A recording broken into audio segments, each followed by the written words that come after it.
Good afternoon, friends. It's David welcoming you back to Zone 5B in the southwest suburbs of Chicago, Illinois, where our temperatures have, as promised, dropped down into the mid-30s again. Overnight lows in the 20s, so we went from those 60s for 3 days in a row back to where we kind of expect to be all winter long. But that doesn't mean that there's nothing garden-wise that you can do. I've spent the last week of my time starting some seeds. Now, some of the seeds that I wanted to start are cold weather crops that are going to be able to go out a little bit sooner, even if it's still getting chilly at night, because they thrive in the cooler temperatures.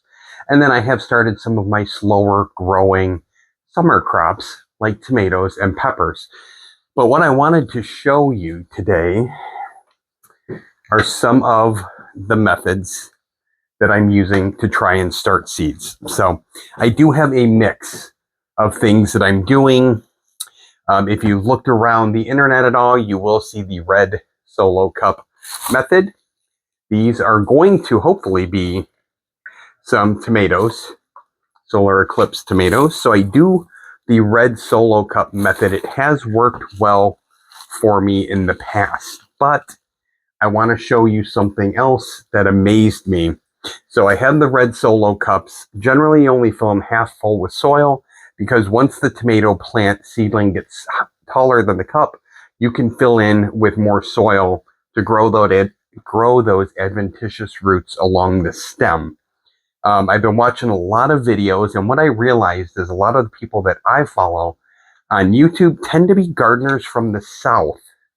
And they are super, super informative, super helpful, but a lot of what they talk about may not apply to me up here in Zone 5B.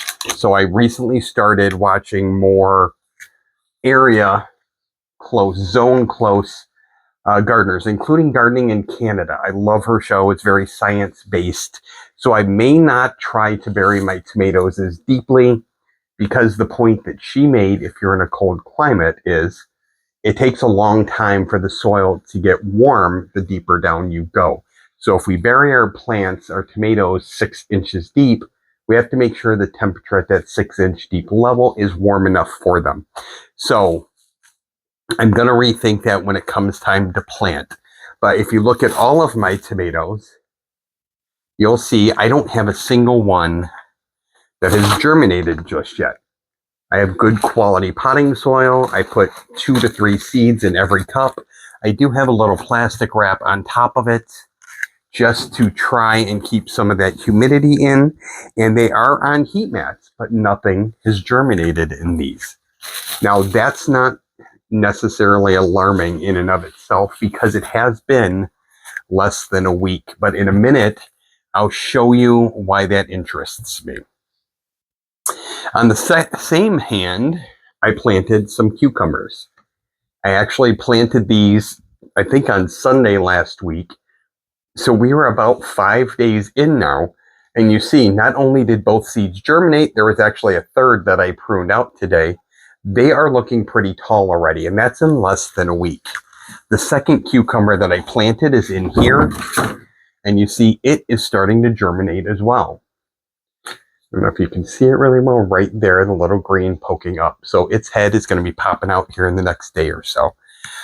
Other than that, in this seed tray, nothing has really sprouted except some of the tomato rootstocks that I planted. So these are a variety of tomato that aren't good eating on their own, but they have the qualities that you would want, the fast-growing, disease-resistant, that you might want from the tomatoes that taste better. So once these are big enough, I would be able to propagate the tomatoes I want to grow and put them on these stems so they grow faster and are more disease-resistant. So this is just something I'm trying out this year. Nothing else that I planted in here so far has germinated. And again, that's not particularly exciting, or it's not particularly bad news, because it's only been a week. However, over on this side of my room, I have a couple different things going on. Now, some of these I would expect to germinate quickly.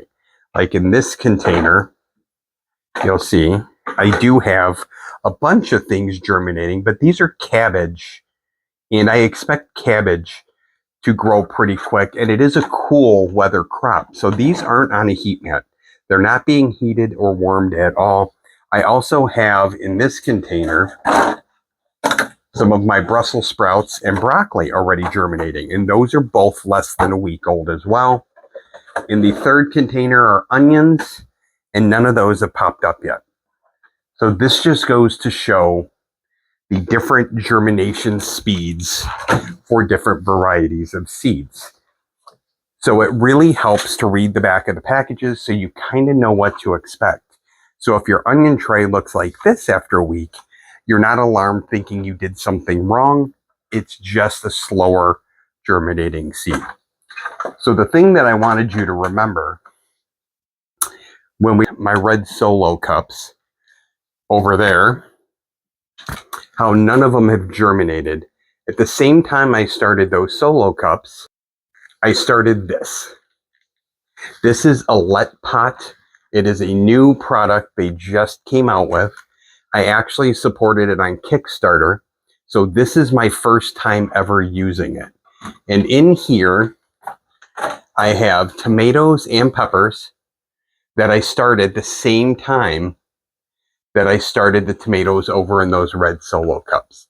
And as you can see, I have a number of tomatoes already growing here. Now, some of these varieties are different than the ones in the red solo cup, so variety could certainly play a role in it. But so far, I am extremely happy with this setup. I went to the Let Pot site the other day. This is still on sale. It is $83, but it comes with everything you see here. So it comes with the planting tray, comes with the humidity dome, big humidity dome, comes with the base that is actually a heating mat, and it comes with the grow light as well, all in one unit. And it's controllable via the app. So you can go on the app, you can adjust the temperature if you want.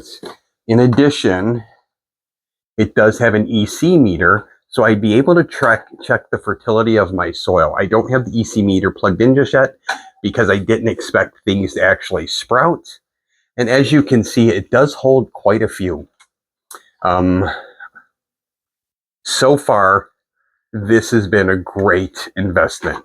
And under the seedling tray is a watering tray. So you can put your water in here.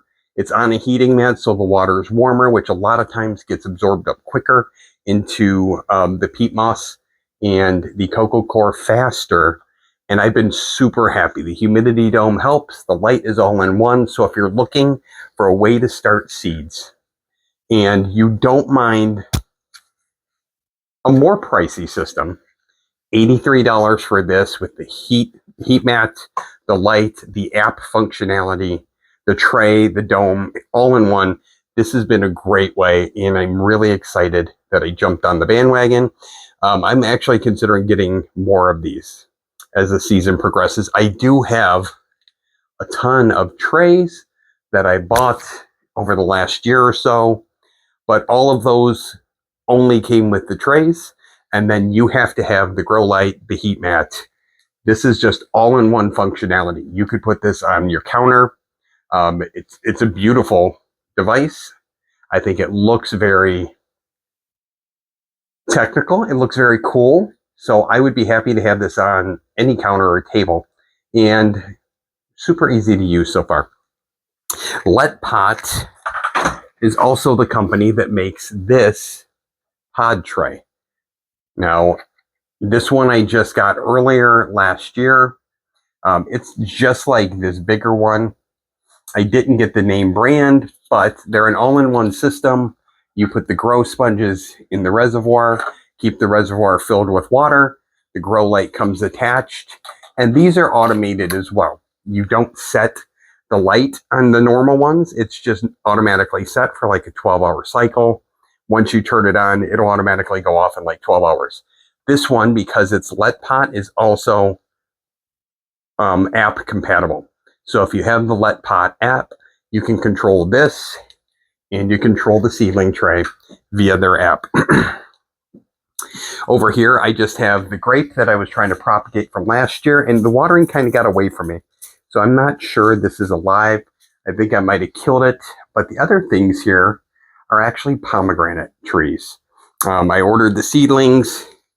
I was using a hydroponic system and feeder out of the pet food waterers that I showed last fall, and it works really, really well. All of them seem to have new growth on it. This one is absolutely huge. This one got pretty big. These are a little smaller, but they're still green and the leaves still look good. So I'm really impressed with that whole hydroponic system, and I'm going to keep using it inside, and I want to set something up outside as well. Other than that, my garden room's in bad need of a cleaning, but I do have my blood orange and my Meyer lemon still under grow lights. And then over in the corner, I am growing 2 tomato plants indoors. That is a pineapple pole tomato that I got from Botanical Interests. And the other one I just had to prune down because it had grown really tall. I was bad on watering it over the last month or so, so a lot of it had died. So I'm trying to grow that one kind of from scratch. So again, the wind is howling. It is freezing out here in Zone 5B in the southwest suburbs of Chicago, Illinois. But my heart is warm because I can garden. Again, it's never too late to jump into gardening. Right now would be a great time to get cool weather crops going that you can put outside before that last frost date. It's a good time to start peppers and tomatoes because they take so long to grow. It'll give you 6 to 8 weeks, maybe 10 weeks for them to grow and get healthy before we can transplant them out in the ground. And there's just so many things you can do with a little know-how. So don't be afraid to look it up. Thank you guys for watching the video. I actually got a comment on my last video, and it's nice to know that you guys are getting value out of these. I enjoy making them. I enjoy gardening. I really enjoy sharing the information with you guys. I had a conversation on Facebook with a friend who was asking me about growing cucumbers. Anything I can do to help you guys grow, I am more than happy to. So make sure you leave your comments, hit that like button. It helps my video. Hit the subscribe button so you know when I post my next one. Thank you guys for coming. I hope that you guys will all stick around all year so we can come and grow together. Remember, never stop growing. Grow a little every day. Stay warm wherever you are. Have a good weekend, and I will see you guys back here again real soon on Come Grow with David A. Thanks.